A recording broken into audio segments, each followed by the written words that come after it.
Welcome to Hoodoo Live's special event today with partnership of Outright Geekery and the GET Valiant Podcast. Today we're going to be talking about Harbinger Renegade number 5 and what is to be billed as the death of a major Valiant player. I have some special guests here today with me. I want to introduce the man who got the idea. He's a writer for Outright Geekery, Todd Fisher. How you doing, Todd? Doing fantastic, man. How you doing? Thanks for having us all on. Oh, man, this is great. I'm so pumped up when you said let's do it, so let's rock and roll. I mean, there's just so many of us Valiant fans. I mean, why not all get together and talk about it at once, right? Isn't that the truth? We all wanted to do it, and it was pretty easy. If you look at the guys down below, that you had a bunch of people willing to do it because it seems like it's going to be a special event.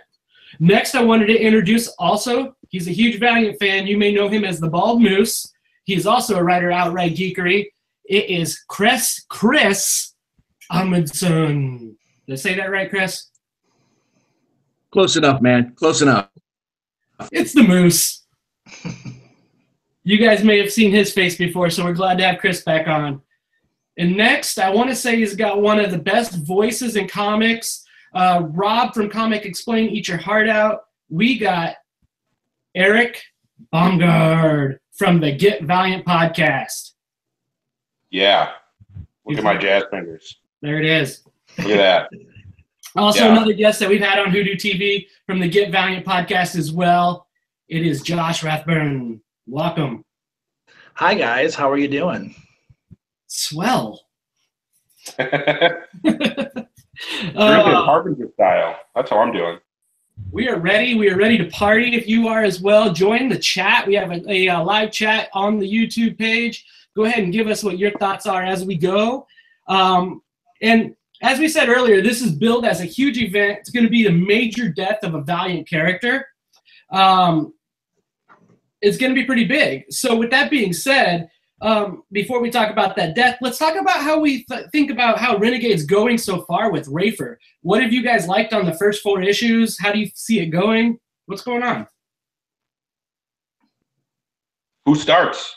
Go for it, Eric. All right, fine. I think that the biggest thing with trying to judge anything regarding Rafer's run is that it's been so short so far. They gave us one arc, and then it just went away.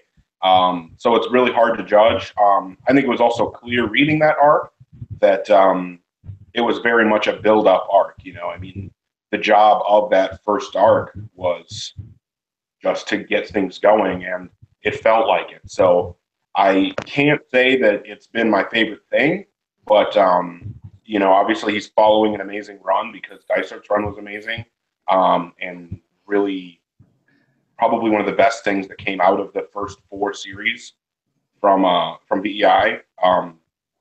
And so, I mean, those are big shoes to fill, and like I said, we've gotten so little that it's really hard to judge. I do think it's been good so far, but as high of a likelihood as it is that it will get amazing from here, it could also take a serious downturn from here because there's no way to know. So it leaves a lot yet to be discovered. Yeah. Todd, what did you think about it? I think one of the interesting things that we had coming out of Rafer's run with Archer and Armstrong, it was really goofy and silly and fun and lighthearted. So when they announced that he's going to be doing Harbinger, the real question was, can he do serious? You know, I mean, because if you look at all of his indie stuff, it's fairly silly and lighthearted, you know, which is great. And there's definitely a place in the world for that. But, you know, Harbinger is such a serious book. Can he carry that weight? And I think just in the first 4 issues, yeah, Eric's right. We don't have a whole lot to judge by. But I feel like we've really gotten enough so we can see that, you know, he does have a serious voice. He does have something that we can lean on, and I feel a little bit more comfortable with him carrying the weight of Harbingers on his shoulder. Yeah. Josh, what do you think? I really like it. You know, I think that the best thing that Rafer did was to try to not be Josh Dysart. I feel like the way that he's writing it is just he's just going with what he wants to do on the book, taking it from his own entire approach to the characters. And that's the best thing, because the thing is, with as loved as those characters are from when the run started in 2012, you can't just match what Josh did on the book. And I think he had a kind of a rough job anyway, because he had to follow Fred Van Lente on Archer and Armstrong. So he already knew what it's like to try to fill those big shoes. But I think he succeeded very much. This arc is a bit of a setup for what's going to happen, I guess, with the future of the Psyops in the Valiant universe. But I think so far it's really good stuff. It's really interesting. It's very dark. Like Todd said, a lot of people didn't know if Rafer could do dark and serious. I think he's done a very good job with it. Yeah. How about you, Chris? Well, I have to agree with Josh, and I'm hoping that my last, as it's been kind of garbage. Rafer, I think, did a great job when he attacked each and every member and made it so they got the snot kicked out of them. Faith got knocked down to the ground, and you really saw just almost that, whoa, what the heck is going on here? Torque got the snot kicked out of him. I think for me, one of the better, darker moments of that arc was the addiction, and how even though he wasn't using, he was put mentally in a place where that's all he wanted to do. And coming from somebody who's been around addiction, and getting to talk to Rafer and knowing where he came from when he was thinking about that, to me, that spoke volumes. Like that portion, that darkness. I think it's darkness than what we're used to, but it shows each person in our arc, in our heroes, I should say, each person's vulnerability and their weakness, and putting it up front and showing that this team isn't quite a team yet. They can't do what they used to do. They haven't covered their weaknesses yet, but still fantastic. I enjoyed it. Yeah, I really liked where he came from. You got to think that Dysart left him a big old blob of mixed up, just everybody was somewhere else. And so he had to bring them back together. And I like the way they didn't just, okay, great, it's time to be back together, that they actually took their time making everyone get back together. So that was actually really tough, it seemed like, for him to do, but it worked. I do like the way they took their time on that. And then we also got introduced to Solomon, Alexander Solomon. What do you guys think about him? I mean, I like the character. It just felt kind of weird that he's kind of shoehorned in there. I really don't like when they retcon anything to say, oh, by the way, this guy's always been here. He's always been on the periphery. It just kind of felt forced to me, but I know why. I understand why they need to do it. They need to build up another big bad other than just Project Rising Sun and Toyo. They have to build up someone else who's also on that level. But the whole retcon thing, it bothers me whenever that happens. That's just me. I really disagree that there was any retconning involved. From my perspective, the character of Solomon makes perfect sense why we wouldn't have seen him up until now. And I don't think that if they would have changed the events of the previous run, if they would have said, well, this thing that Josh Dysart said happened didn't really happen because this character was around and we need to change things to explain him, then I would be 100% on board with you. But because of that, I would say that I don't really agree with that. But obviously, your opinion is as valid as mine. I'm not trying to say you're wrong. That's why I would have a different view. I do like the character so far. My only question is, with Dysart having done so much with H.A.R.D in Imperium, without that having been wrapped up, because I clearly left in the middle of his story, are we going to get H.A.R.D? And with Solomon's background being so based on H.A.R.D, what is that going to mean, and how is that all going to play out? So that's my biggest question on Solomon, personally. Yeah. Anybody else got anything on Solomon left? Nobody? I'll throw something in there real quick. I like the fact that it's not just Peter that's upset with the way that H.A.R.D has been trying to rule the world, showing that there's other factions that are just as unsupportive, I guess you could say, or don't quite agree. I think we all can probably agree to the fact that if Peter were thrust into this massive world-playing role, maybe he would have a dark side to him as well, that may be doing just as much evil to try and do good. And I think that's the same case with this character. He's going to be doing just as much evil to try and do good. And while they're probably equals, I like the way it's going. I like that there is somebody else that doesn't agree with them. Sure. Yeah, I have to say I agree with that too, that it does make another element, right? I mean, it's going to be more of like a world war again, kind of like what we saw in Harbinger Wars 1, where we have multiple different point of views. And I think there's even going to be even more than that this time when we go to Harbinger Wars 2. Sure. Yep. Josh, you got anything to add on that? I like Solomon. I think he's a little bit too mysterious right now. Like, we don't really know what his motives are with what's going on, whether he's going to be really on the side of the Renegades, or if he's maybe just got his own little motives going on, whether he's like a legitimate third player in the entire scheme. But I've been interested in him. I've liked the little vignettes they've had with Juan Jose Reeves' art that's taking place within the issues, kind of telling a little bit of the backstory on Solomon. I like him. I'm just kind of waiting for more information on him to see where he goes, really. I just don't think we've gotten a lot of information yet about him. Yeah, I agree. There's a lot. Well, one thing on the synopsis that reads out that they have for Harbinger Renegade or Massacre arc is that the Harbinger Renegades, Livewire, Alexander Solomon, Generation Zero, Toyo Harada, Secret Weapons, Imperium, none of them are safe. And when the smoke clears, a pivotal Valiant hero will become the first sacrifice of the massive Harbinger War that is to come. So I was looking back at a old Only the Valiant podcast, and they had Joshua Dysart on there. And he talked about when he wrote Death of a Renegade. And he said when he was writing that he wasn't sure if it was going to be Pete, if it was going to be Faith. And it turned out to end up being Charlene, Flamingo. And at that time, they said that Valiant was completely cool. No one was off the table. What about now? Do you guys think that there's a character that's going to be off the table for this Harbinger number 5 that they will not kill? I think there are several. Who do you got? They can't kill Livewire. They can't kill Faith. No. They can't kill Peter.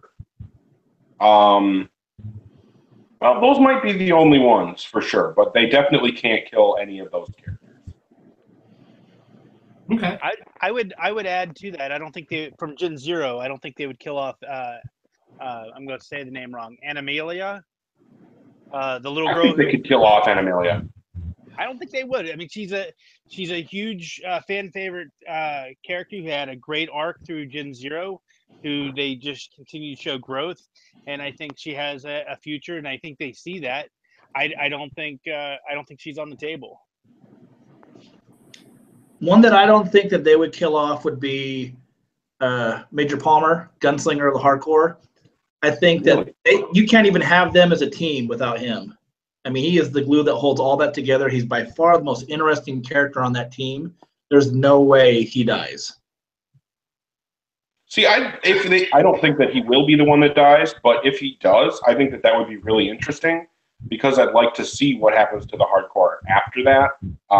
I do agree that he's the heart and soul of the team, but I think that would be part of why it would be interesting to see him die. And I don't think that killing him, because Hardcore doesn't have their own book and really never has, I don't think that it would be as big of a deal to kill him as it would, the other ones I mentioned, Peter, Livewire, and Faith.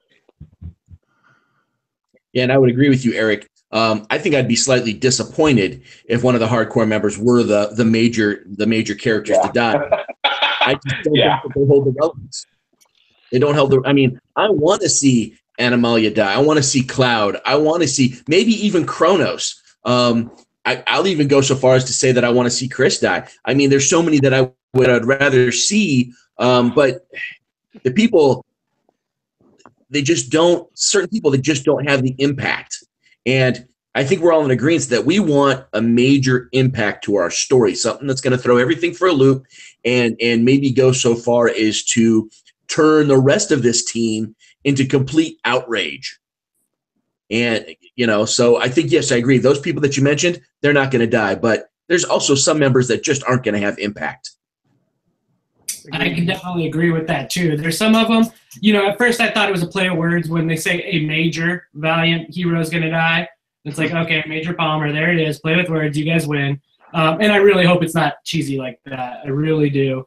And knowing Rafer, we're probably going to be surprised. So I think the only way I had to be safe on this one, I'm going to say Solomon lives. But the interesting thing too, that you mentioned the major hero, and all the promo art they keep showing Palmer taking a nasty hit. They show him with basically dying, but they don't hint at anyone else, just Major Palmer. So I think he's safe because he's just a red herring. Yeah, I was going to go to my next thing is the solicitations we've seen of it that do kind of, I don't know if they're playing with this and they're toying with this a little bit.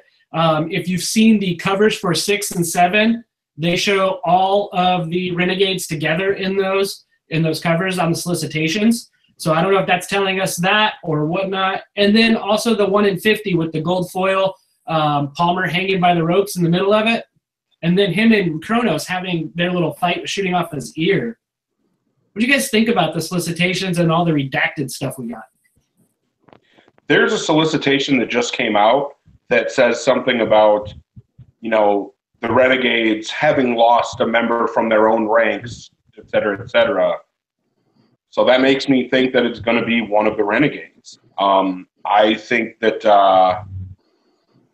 like was already said, Major Palmer is an easy red herring. And I do think that since hardcore members die so frequently, having a hardcore member dying being the big deal would be kind of anticlimactic. Yeah. It would be the least I'd even go a step ever did if they did that. Sorry. Go ahead, go, Chris. I would even go a step further and say that on Twitter, there's been a lot of talk, Major getting shot in the face, and they're talking about the little hand that won't be there anymore, or something along those lines. It was Dinesh that had posted something like that, or I should say, Valiant posted the picture. Dinesh made a response in regards to the little hand, and then Rafer got on top of that and said, "What is this? A spoiler?" And so, complete misdirection.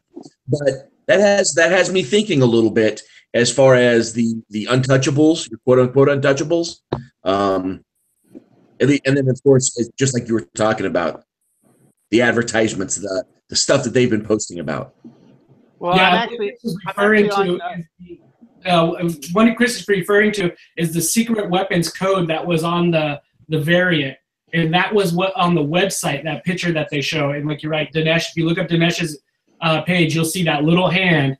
And he says this is a big clue of who dies. So, Todd, what were you going on? I was just saying, I just pulled up Dinesh's Twitter. On July 3rd, he tweeted out a picture of Palmer or some hardcore member getting shot in the face. And he, with the tweet, the secret to the big death in Harbinger 5 lies with the tiny hand in this panel. So, yeah. And all it is a tiny hand. Mm-hmm. Just to go a step further and mix it up, here we think that the little hand may be dying, but could it be that the little hand? That's true too, right? Entirely possible.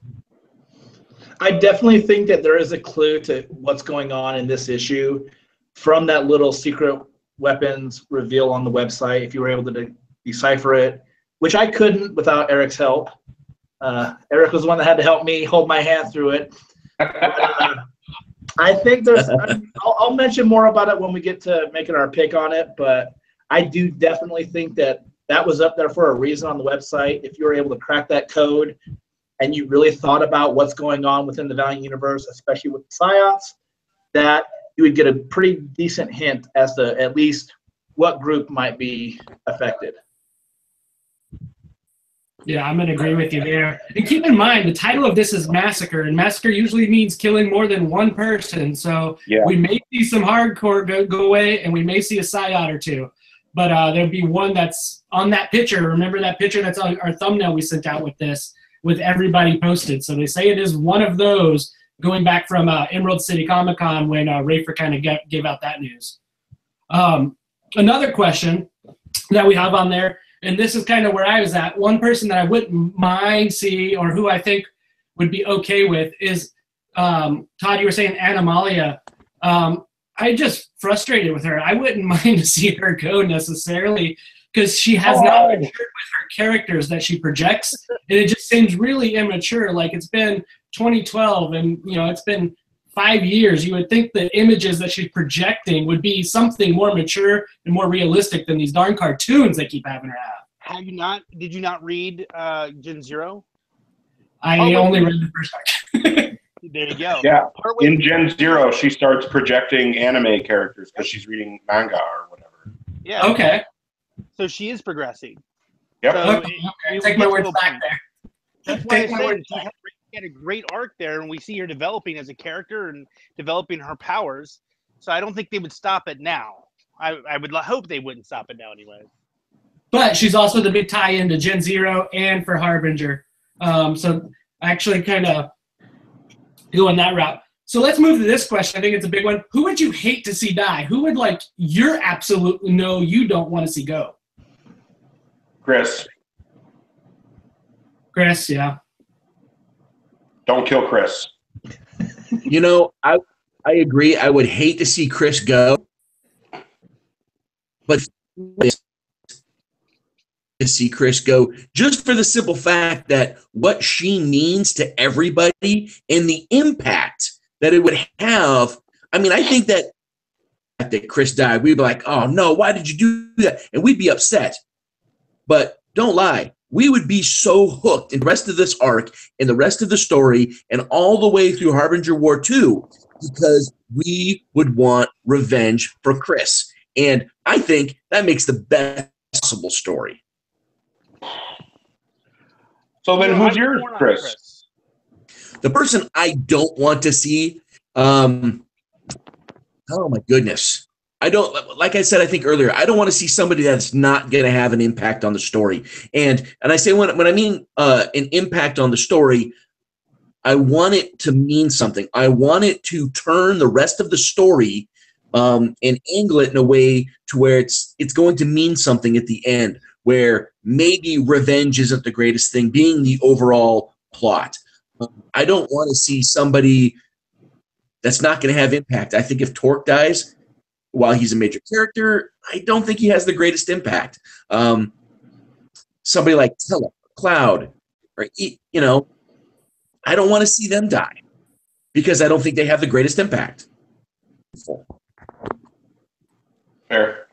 I'm torn on the whole Chris thing. I don't want to see Chris die simply because she is the heart and soul of the Harbingers. However, she was the heart and soul of the Harbingers on Dysart's run. So far in Rafer's run, I think she's been nothing but a whiny crybaby. Oh no, I don't know what to do, and I kind of want that Chris to die. Get me back to Chris is the heart and soul, the hard-nosed, tactical leader behind the scenes of this group. So part of me is like, oh, don't kill off Chris, but God, please kill off Chris. She's so whiny. Other than that, I agree with you guys. I don't want some throwaway character that no one's going to care about because, like I was saying earlier, that would be the least Valiant thing for Valiant to do. And Valiant has been known for, no one, just like The Walking Dead, no one's safe. Nothing is off the tables totally. This happens. Death happens in the Valiant universe, and death is permanent, with one exception, sort of. And I would probably have to echo just about everybody else's opinion on this. I think Chris would be the character you couldn't really kill. However, though, I do think that she would actually have the biggest impact if she was killed. Because Bleeding Monk has kind of foretold that Peter is the great destroyer. He's got so much potential for destruction. And I think her death actually would be the one that would send him on his way towards that. If that prophecy is even in play in the book. But I mean, at the same time, she's my favorite character in the book, at least during Dysart's run. She's just got a lot of great moments where she really stands out. And I would hate to just see her be cannon fodder. just to progress the story like that, unless it was done really well. I mean, having not had a chance to read this yet, and we don't know what it is, if she's the one that dies, at least I hope it's like, going out like a soldier, like going out fighting. Like a badass. Yeah. I'm going to have to agree with that. I mean, I do. Chris is pretty awesome. She's the only non-psi out of the Harbingers. She plays a unique role. And you said it before, Josh, that, the Great Destroyer, there's got to be something that sets off Pete to have Pete go crazy. With that also being said, the one I don't ever want to see, for some reason, Pete is he's been one of those characters that I've always enjoyed just seeing his character develop. I love Joshua Dysart's run on it. I kind of wish he still had the long hair and beard so he could be part of the beard club that we got going here outside of you, Josh. But it would have been great. With you? There it is. I like to keep it clean, man. Sorry. Well, say if your dad doesn't have a beard, you have two moms.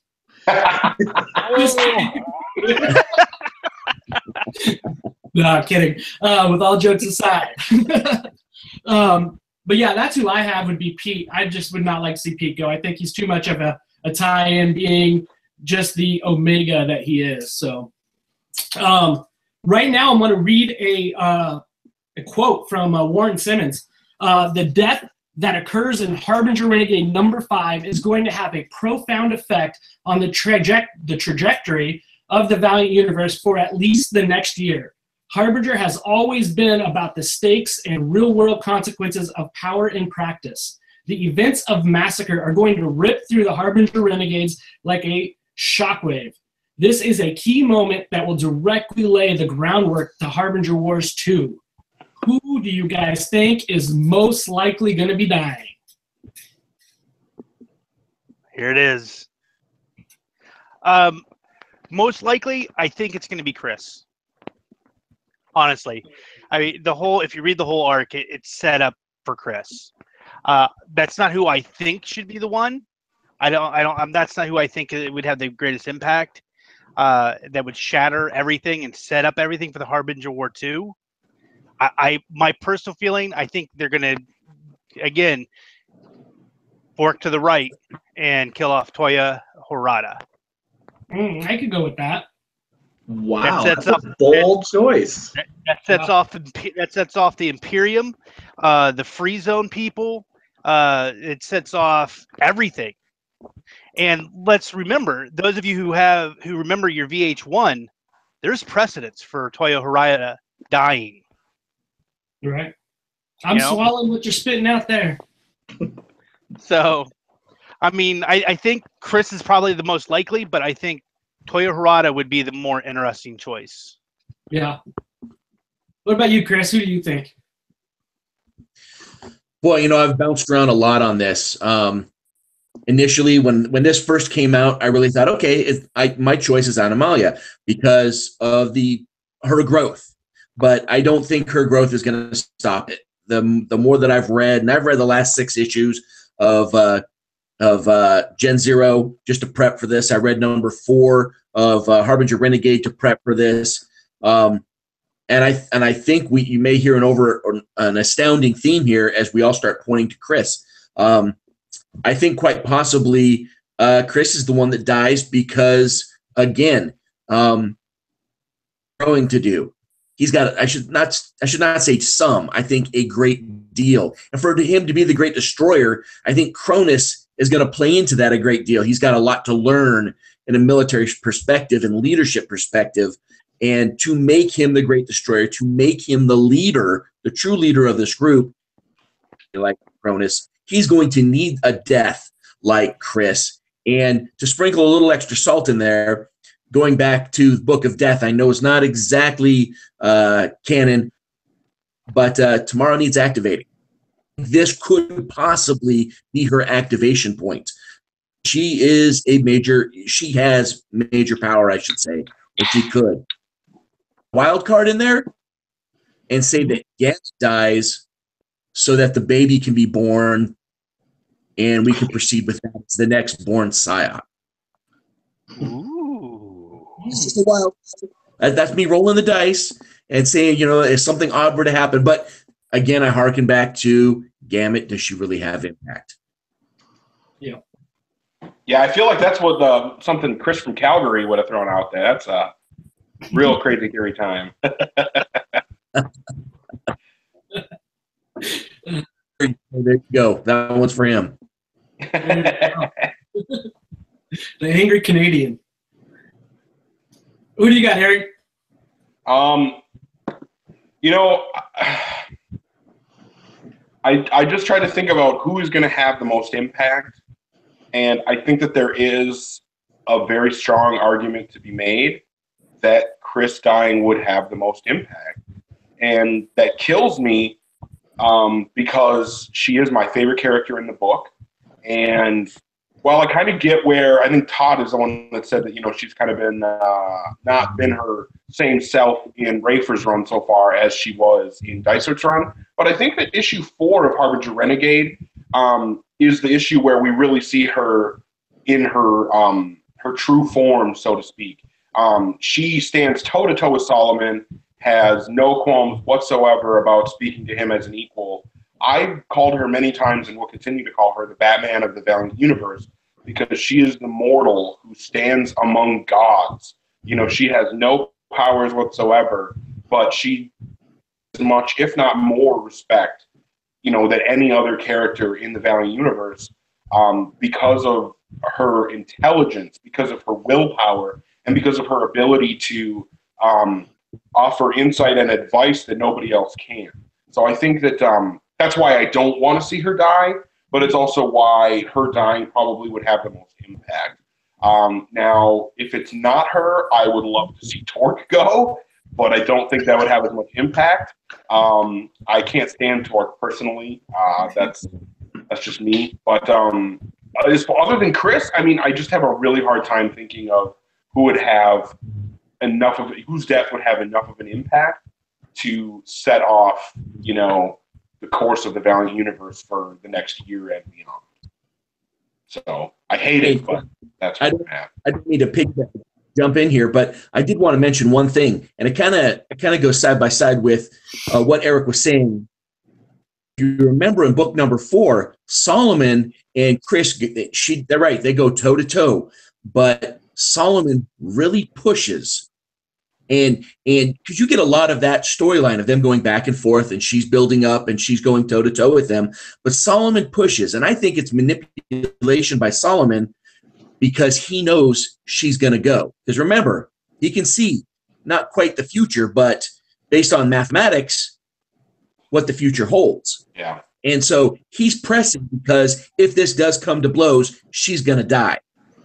And so that was for me, when I looked at the whole thing and I started drawing the lines, I saw Solomon pressuring Chris into getting Peter to do what Solomon needs him to do. And so that kind of goes against kind of what Chris was saying, but maybe side by side with what he's saying. I think that could be the overriding cause. Well, to piggyback off what you're saying then, Solomon has been back in the shadows for a very long time.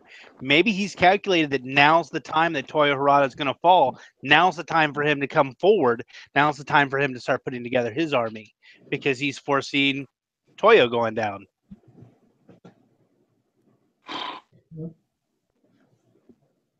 So you're saying that it could be Toyo that dies? I still think it. I think there's a good chance it's going to be Toyo. I don't think so. Josh, you're the only one that hasn't said talk yet. Yeah. So here's what I think. I was saying before that I thought that Secret Weapons had a hidden message as to what might happen here. And one of the 3 panels on the website said that it had a panel with Gunslinger saying that, watch out, that team's got multiple telepaths. And I started thinking about it, like what group would, Hardcore be going up against that's got multiple telepaths? It wouldn't be Imperium because Toyo's the only telepath, and the Renegades is just Peter. And so if you look at like in a weak sense of it, you got Gamet, the super fetus, who I believe is a telepath, and the Zygote twins. And so I was like, maybe, and it's just my thought that maybe we're looking at Gen Zero, someone in that team paying the price. Cloud is a telepath too, isn't she? I think so. And the thing that's been really hard about that thought is that since Emerald City, when the news broke, and I think me and Chris and John have had this conversation, even back then I thought it was Chris, because this has always been my feeling that, Chris would be the one that her death would shake Peter so hard that he would become something near unstoppable.